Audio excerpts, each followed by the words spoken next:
I was sitting at my desk when my phone buzzed. A text from my wife. She'd been in Paris for a week already, supposedly with 3 of her girlfriends from work. The message was cheerful, almost too cheerful.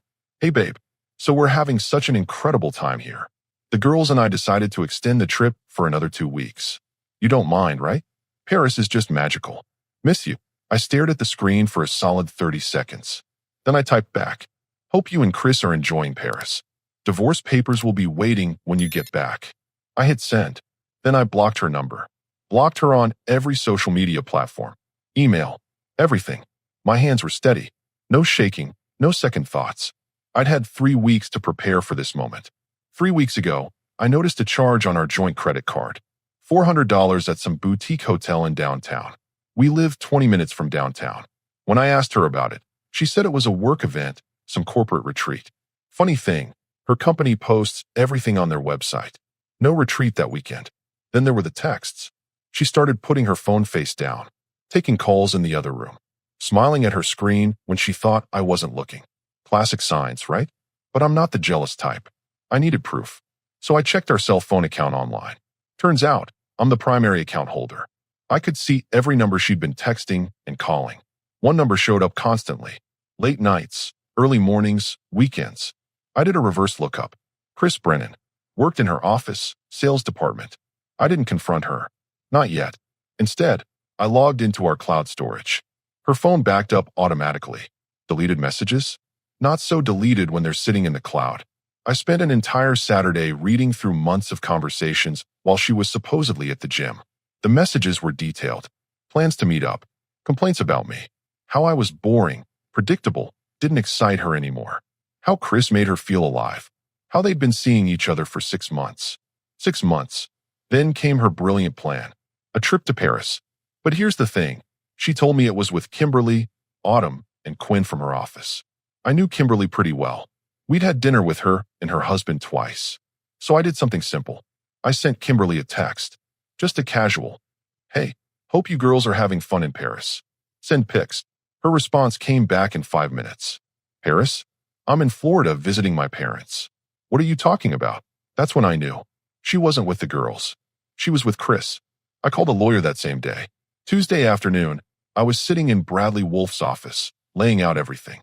Credit card statements, text records, the cloud backup messages. Everything.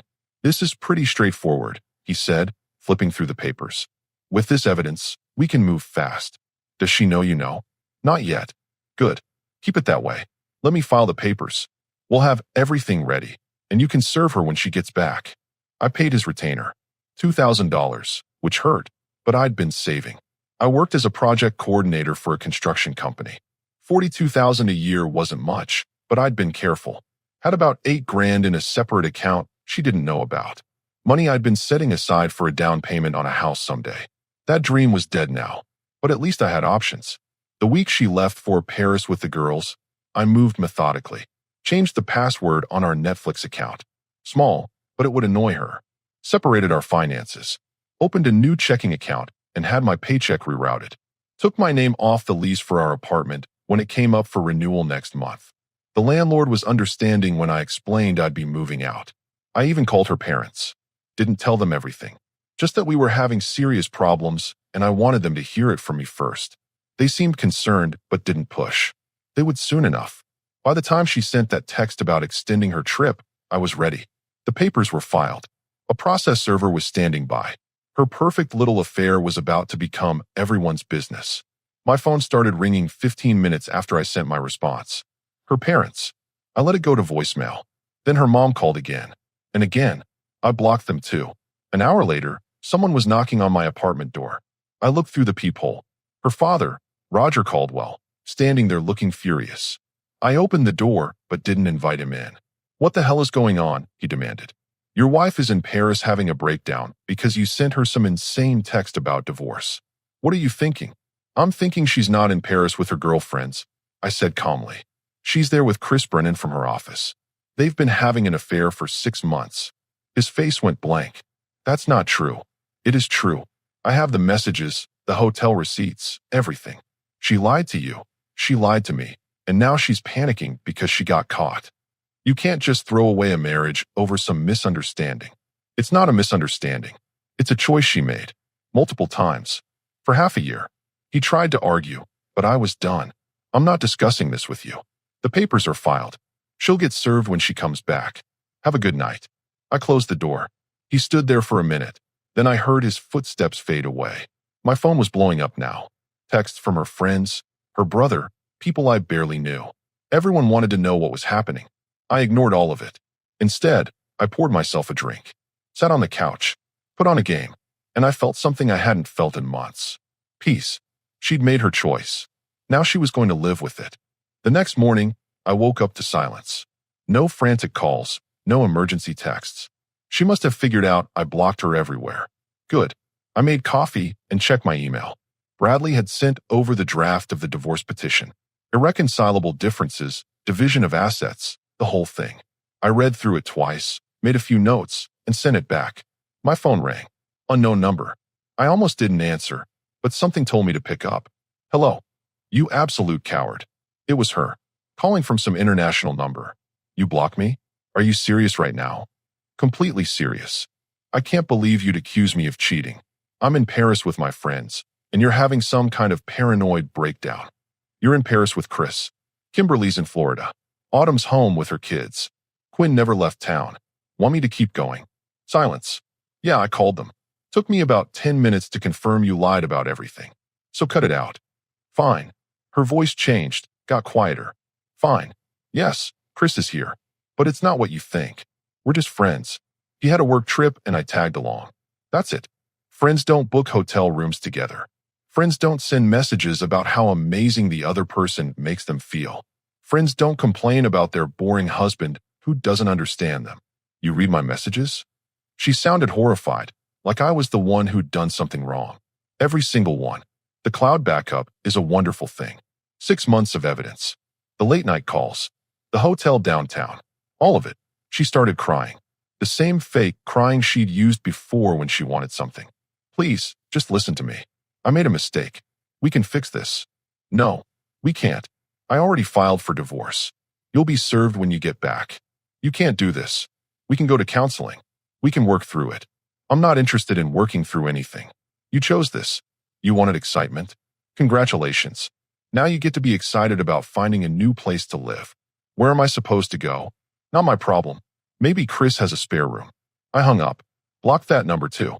Work was strange that day. I did my job, reviewed some project timelines, sent a few emails. Nobody knew anything yet. My boss, Vincent Marsh, stopped by my desk around lunch. You good? You seem off. Personal stuff. I'll be fine. All right. Let me know if you need anything. I appreciated that. Vincent was decent. Didn't pry, didn't push. Just offered support and moved on. That evening, I drove to my buddy Garrett's place. He'd been my friend since college, one of the few people I actually trusted. His wife Lydia answered the door. Hey, come in. Garrett's in the garage. I found him working on his truck, hands covered in grease. He looked up when I walked in. What's going on? Getting divorced. He put down his wrench. What? I told him everything. The affair, the fake Paris trip, the messages. He listened without interrupting, which I appreciated. When I finished, he just shook his head. Man, I'm sorry.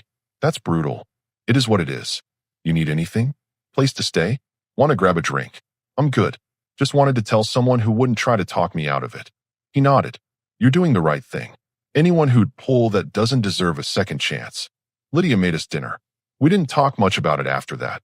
Just watched some football and hung out. It felt normal, which I needed. By Thursday, the news was spreading. Her co-workers started finding out.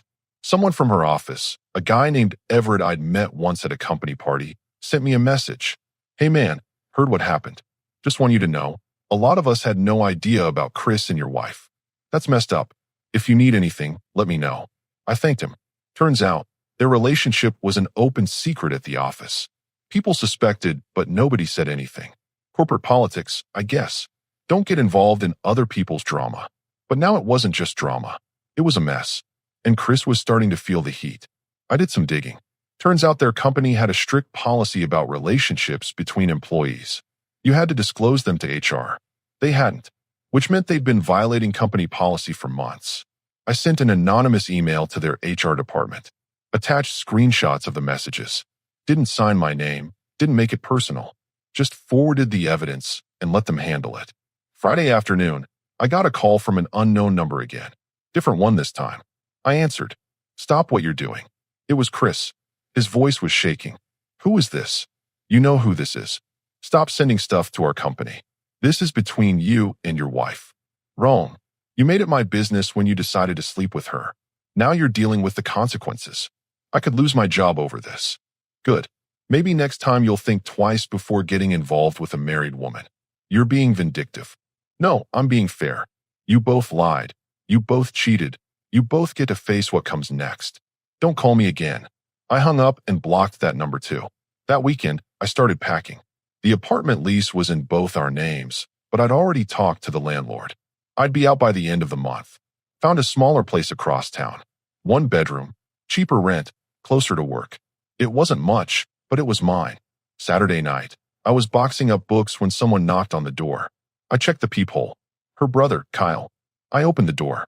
What? We need to talk. No, we don't. Look, I get you're upset. But she's my sister. She's falling apart over there. Can't you just hear her out when she gets back? She had 6 months to tell me the truth. She chose not to. Now she gets to deal with it. People make mistakes. This wasn't a mistake. A mistake is forgetting to pick up milk. This was a choice. Every text, every meetup, every lie. All choices. He tried to argue, but I wasn't interested. I don't owe her anything. Not my time, not my forgiveness, nothing. She destroyed this marriage. I'm just making it official. I closed the door. Sunday, I went to the gym, lifted weights, ran a few miles, cleared my head. When I got back, there was a note taped to my door. Please call me. We need to talk. I'm coming home early. I crumpled it up and threw it away. She'd be home Tuesday. The process server was ready. Her fantasy trip was about to end, and the consequences were just beginning. I didn't feel angry anymore, just resolute. She wanted to play games? Fine. But I wasn't playing. I was ending it. Tuesday came faster than I expected. I took the day off work, told Vincent I had some personal business to handle. He didn't ask questions. I spent the morning finishing the packing. Most of my stuff was already in boxes. The apartment looked hollow, emptied of anything that mattered to me. I'd taken my clothes, my books, my tools, left the furniture. None of it meant anything anyway. Around 2 in the afternoon, I heard a key in the lock. The door opened, and there she stood, suitcase in hand, looking exhausted. Her eyes were red, makeup smeared. She'd been crying on the plane, probably. She saw me sitting on the couch and froze. You're here. This is still my apartment for another 2 weeks. After that, it's all yours. She dropped her suitcase and walked toward me. Please, can we just talk? Really talk. Nothing to talk about. Yes, there is. I made a terrible mistake. I know that now. But we can fix this. We can go to therapy, work through it together. You keep saying that word. We. There is no we anymore. She sat down on the other end of the couch, trying to compose herself. I love you. I never stopped loving you. Funny way of showing it. I got confused. Chris paid attention to me, made me feel special, but it didn't mean anything. It was just a distraction. A 6-month distraction. That's dedication. Her face twisted. Why are you being so cruel? Cruel? You lied to everyone. Your parents, your friends, me. You took money from our joint account to fund your affair. You booked hotels, sent messages about how boring I was, planned secret trips. And I'm the one being cruel. I didn't mean those things I said about you. Yes, you did. Own it. You meant every word. You just didn't expect to get caught. She tried a different approach. Moved closer, put her hand on my arm. I miss you. I miss us. Don't you miss what we had? I moved my arm away. What we had died 6 months ago when you decided Chris was more interesting than your marriage. It's over with him. Completely over. I told him we're done. Good for you. Doesn't change anything. She stood up, frustrated now. So that's it. You're just going to throw away 5 years of marriage. I'm not throwing anything away. You already did that. The doorbell rang. Perfect timing. I got up and answered it. A woman in her 40s stood there with a clipboard. Delivery for Madison Caldwell. My wife appeared behind me. That's me. The woman handed her an envelope. You've been served. Have a good day. She walked away. My wife stared at the envelope like it was a bomb. Open it, I said. She did. Her hands were shaking as she read through the divorce petition. You're serious about this? Completely serious. What about the apartment? Our stuff. Keep the furniture. I already moved my things out. Leases in both our names until next month. Then you can renew it solo or find somewhere else. Up to you. Where are you going to live? Already got a place. 1 bedroom across town. Moving in this weekend. She looked around the apartment, realizing how empty it was. You planned all of this. While I was gone. Had plenty of time. You extended your trip, remember? Her phone buzzed. She checked it, and her face went pale. What? I got fired. They just sent the email. I didn't say anything. Did you do this? Did you tell my company about Chris? Someone informed HR that you were violating company policy. Relationships between employees need to be disclosed. You didn't disclose it. That's on you. You ruined my career. No, you did that yourself. I just made sure the right people knew what was happening. She threw her phone across the room. It hit the wall and cracked. I have nothing now. No job, no husband, nothing. Should have thought about that before you got on a plane to Paris with your coworker. I hate you. That's fine. Makes the divorce easier. She grabbed her suitcase and stormed into the bedroom. I heard her crying in there, throwing things around. I didn't care. My phone buzzed. Text from Bradley, my lawyer. Process server confirmed delivery. We're on track. Hearing scheduled for 6 weeks from now. She has 20 days to respond. I texted back a thanks. An hour later, her parents showed up. This time, both of them. Her mother, Patricia, looked like she'd been crying. Her father, Roger, looked ready to fight. I opened the door, but didn't let them in. Our daughter is in there having a breakdown, Patricia said. What did you do to her? I divorced her for cheating on me. That's what I did. She made a mistake. People make mistakes. For 6 months? That's not a mistake. That's a pattern. Roger stepped forward. You need to be reasonable about this. Work it out. Go to counseling. I'm not interested in counseling with someone who lied to my face for half a year. Marriage is about forgiveness. Marriage is also about fidelity. She broke that. We're done. Patricia tried a softer approach. Please, just think about this. She loves you. She's sorry. Can't you give her another chance? No. Why not? Because I don't trust her. I'll never trust her again. And I'm not spending the rest of my life wondering if she's telling the truth or planning her next affair. Roger's face turned red. You're being selfish. I'm being smart. Your daughter destroyed this marriage. I'm just making it legal. I closed the door. They knocked a few more times, but I ignored it. Eventually, they left. That evening, she came out of the bedroom. Her eyes were swollen, face blotchy. She looked broken. Can I ask you something? What? Did you ever love me? I did. Until you chose someone else. I never chose him over you. Yes, you did. Every time you texted him. Every time you lied about where you were going. Every time you deleted a message. You chose him. She sat down on the floor, back against the wall. I don't know what to do now. Figure it out. You're an adult. Where am I supposed to go? I don't have a job anymore. Your parents have a house. Stay there. Or find a roommate. Not my problem. You're really not going to help me at all. Help you? After what you did? No. She looked at me with something like disbelief. You've changed. You're not the person I married. You're right. I'm not. The person you married would have probably taken you back. Would have believed your excuses and tried to make it work. But that person doesn't exist anymore. You killed him. I grabbed my jacket and keys. I'm leaving. I'll be back tomorrow to get the rest of my boxes. Don't be here. I walked out. Drove to Garrett's place. He and Lydia took one look at me and knew. It's done, I said. Good, Garrett replied. You want a drink? Yeah, I do. We sat in his garage, drinking and not saying much. Sometimes that's all you need. Just someone who gets it without having to explain. By the time I left, it was past midnight. I drove to a cheap hotel near my new apartment. Crashed there for the night. The next morning, I went back to the apartment. She was gone. Left a note on the counter. I hope you're happy. You destroyed everything. I crumpled it up and threw it in the trash. Then I loaded the last of my boxes into my truck and drove away. Didn't look back once. The new apartment was smaller, but it was mine. 1 bedroom, decent kitchen, parking spot included. I spent the first weekend setting everything up.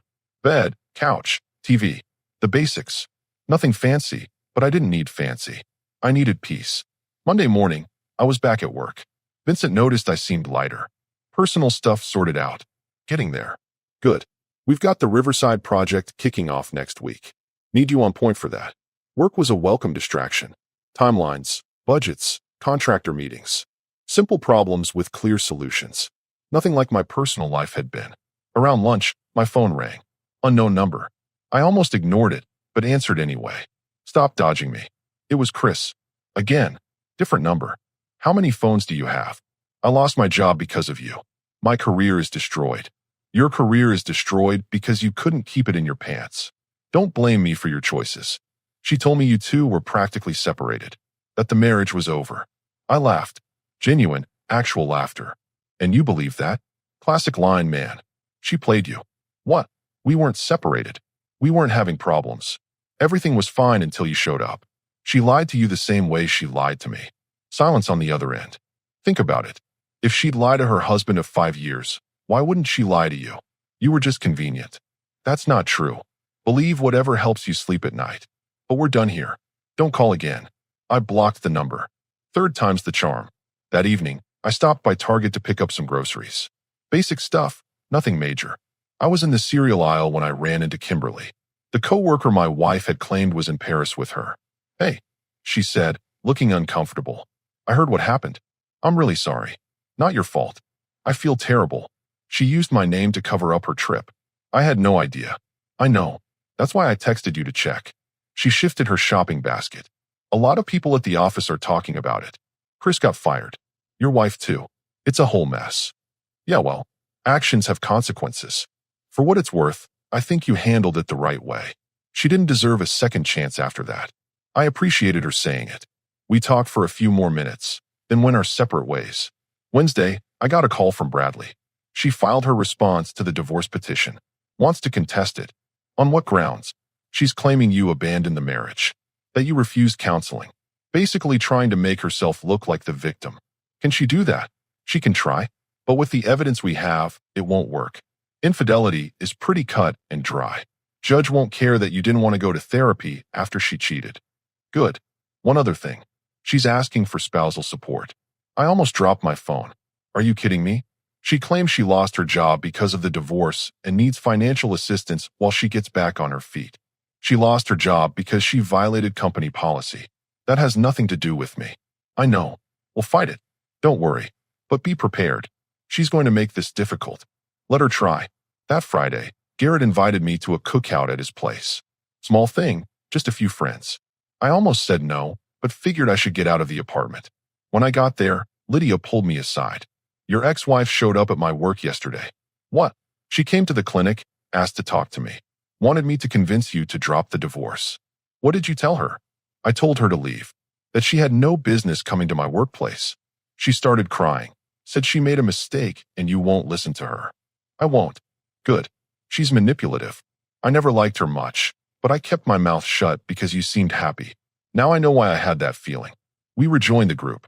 Garrett was grilling burgers. A couple of his buddies from work were there. Normal conversation, normal evening. Nobody brought up the divorce unless I did. Around 9, I got a text from an unknown number. Against my better judgment, I opened it. It was her. I know you block me everywhere, but I need to tell you something. I'm pregnant. My stomach dropped. I stared at the message for a solid minute. Then I did the math. We hadn't been intimate in almost 2 months. Not since early July.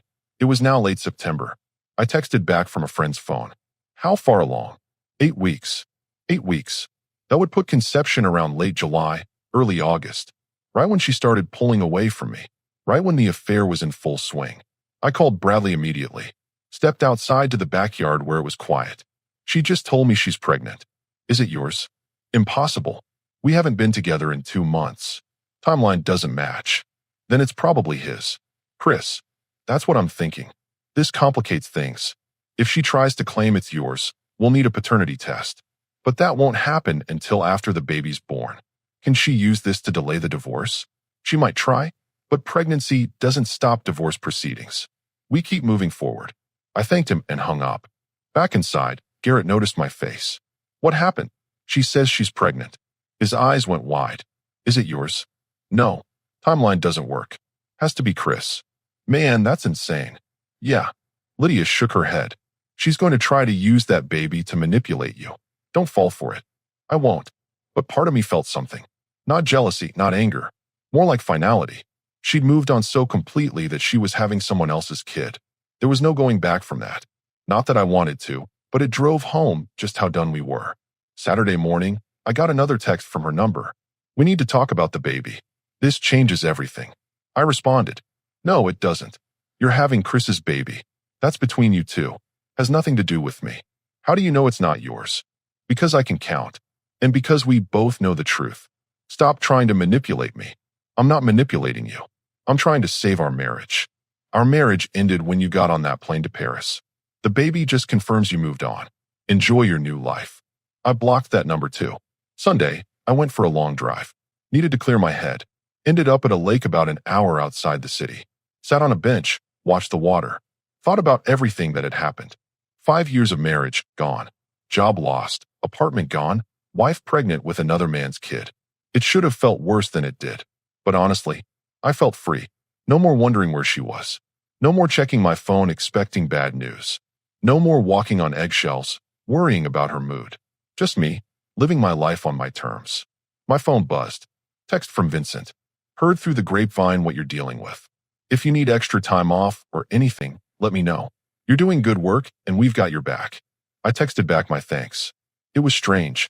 People I barely knew were more supportive than my own wife had been. Made me realize how isolated I'd become in the marriage. How much I'd given up trying to make her happy. That evening, I stopped by a bar near my new place. Ordered a drink, sat at the counter. The bartender, an older guy named Clayton, made small talk. You look like you've got something on your mind. Getting divorced. Rough. Could be worse. That's the spirit. My ex-wife took the house, the car, and the dog. I got the debt and a studio apartment.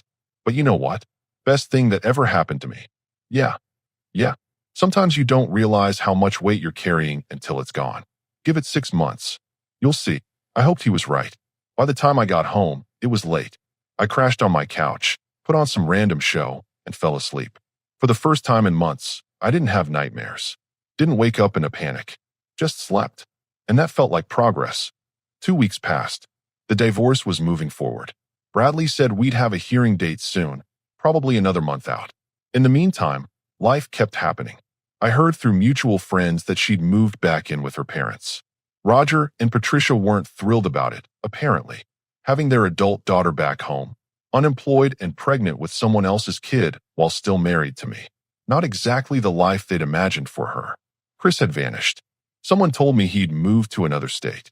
Took a job in Arizona or New Mexico, something like that.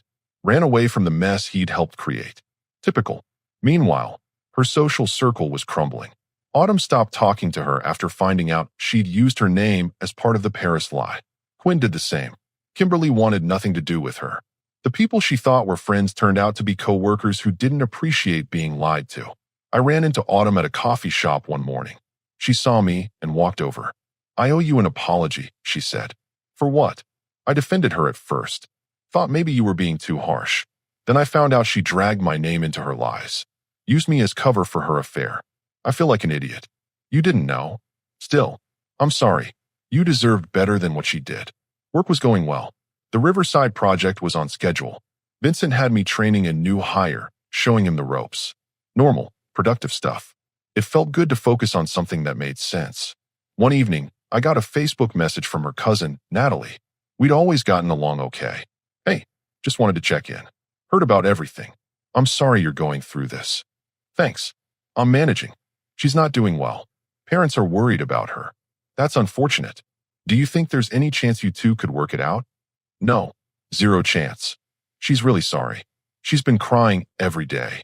She should have thought about that before she got on a plane to Paris with her coworker. Natalie didn't respond after that. The hearing came faster than expected. Early November, cold Tuesday morning. I met Bradley at the courthouse. She was there with her lawyer, some guy in an expensive suit her parents probably paid for. We sat in different sections, didn't make eye contact. The judge reviewed the case, asked a few questions. Her lawyer tried to paint me as unreasonable, unwilling to work on the marriage. Bradley shut that down quickly with the evidence. Text messages, hotel receipts, the works. The judge wasn't impressed. Infidelity is grounds for divorce. I'm granting the petition. Assets will be split according to state law. No spousal support awarded. Case closed. Her lawyer tried to object, but the judge was done.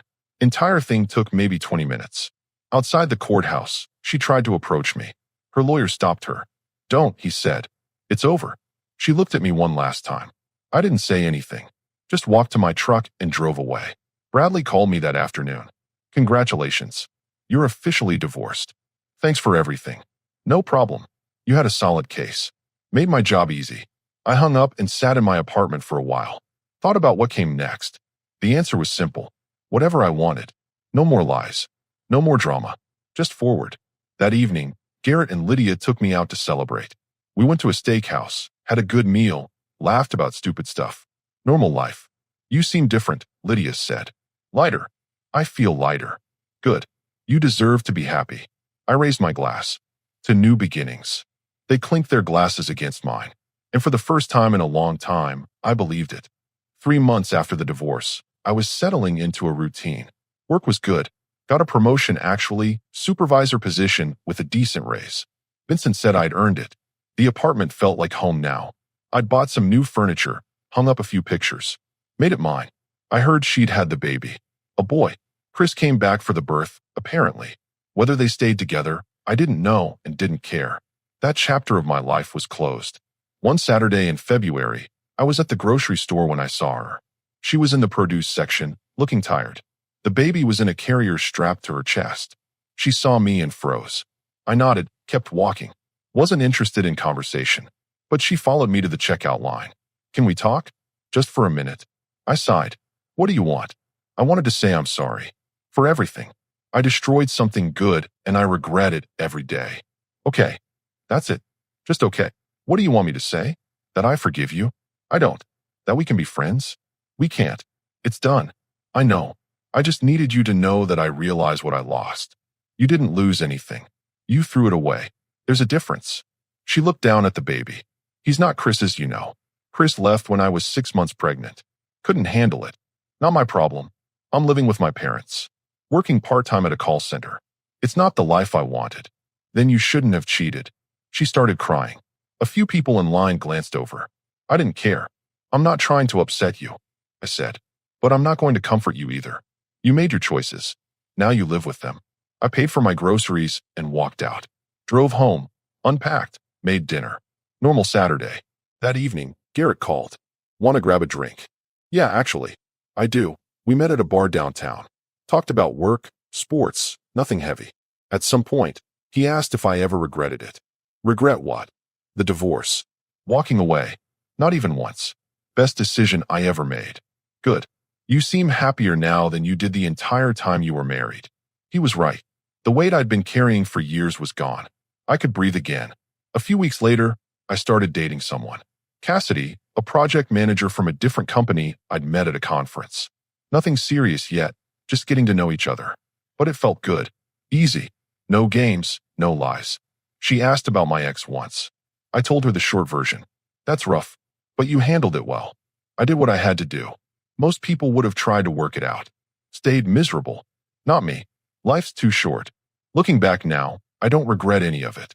Not marrying her, not trusting her, not even the pain of the divorce. It taught me something valuable. Know your worth. Set boundaries. And when someone shows you who they really are, believe them the first time. She wanted excitement. She got consequences. I wanted peace. And I found it. End of story.